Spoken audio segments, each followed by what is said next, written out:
Hope everyone's having a nice weekend and a good Sunday, and yeah, just having a good time. I have some thoughts on Smackdown, maybe Impact, maybe happen in the same video, maybe happen in two separate videos. I gotta say though, when I did that Raw complaints vid, it just went to show how fickle a lot of you wrestling fans on YouTube are, because by putting complaints in the title, so that probably had like a lot more views than any like other wrestling related thing, unless it's like some big news or something. And it just shows, it goes to show how like negativity goes a long way for wrestling fans. They just love to like bash and that. But I did have a lot of comments on there saying, "Oh, Raw wasn't actually that bad." Well, the thing is, that video was more of a kind of like reactive video for like those two moments, just like Vince and Brett fighting, and that Kofi and Big Show match. So those are the bits I just really didn't enjoy, and those are my main two gripes. The rest of Raw was, just like how it usually is, really, but like with a little bit more wrestling and less Hornswoggle and Divas than usual, which I guess a lot of people would make like a good Raw, but for me it was just like, not too bad really, but nothing to write home about. But however, WWE Smackdown, I have to say, hardly any gripes about Smackdown whatsoever. I thought it was a really good show. And I thought it did a really good job of building up towards their No Way Out match and WrestleMania as well. I thought it was good. Um, Mostly comprised of Elimination Chamber matches, just like Raw did. Quite weird to see like R-Truth in there. Quite sorry for like Mike Knox being beaten so quickly. I mean, Mike Knox, even though he's like one of these hoss of a man, he's not that bad, really. He's not too bad. I mean, he's way better than like Kozlov. I mean, you could like argue that he's way better than Ezekiel.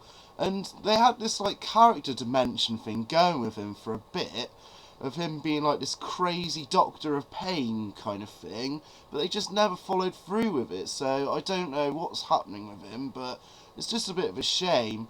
And I could kind of like say a similar kind of thing for Dolph Ziggler as well. I really enjoyed his match with Ray on this show.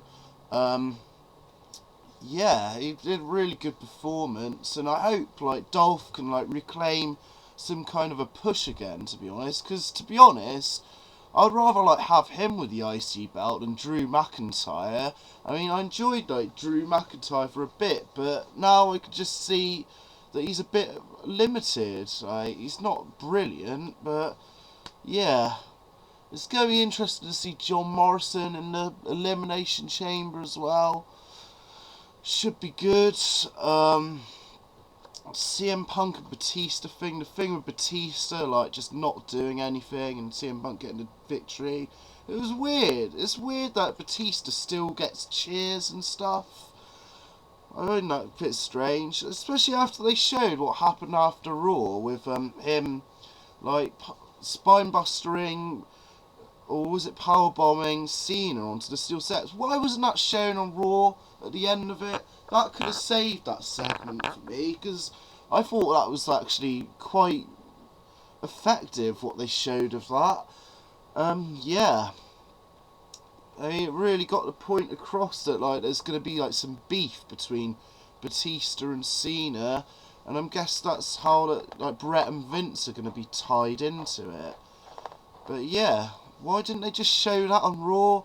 And I'm guessing like Batista didn't make the effort because he may well like do something crazy like attack R-Truth and go in the chamber like Edge did last year to Kofi, or he may just like be totally after Cena and he may do something to Cena to cost his Elimination Chamber thing. But yeah, also Matt Hardy and Jericho had an alright match. It improved towards the end. I I've lost all hope with Matt Hardy, to be honest. I mean, they're saying like, oh, he has like the key on the side of his pants, like represents the key to his destiny or whatever. But to be honest, the past year or so has made me giving up hope on WWE doing anything with Matt Hardy.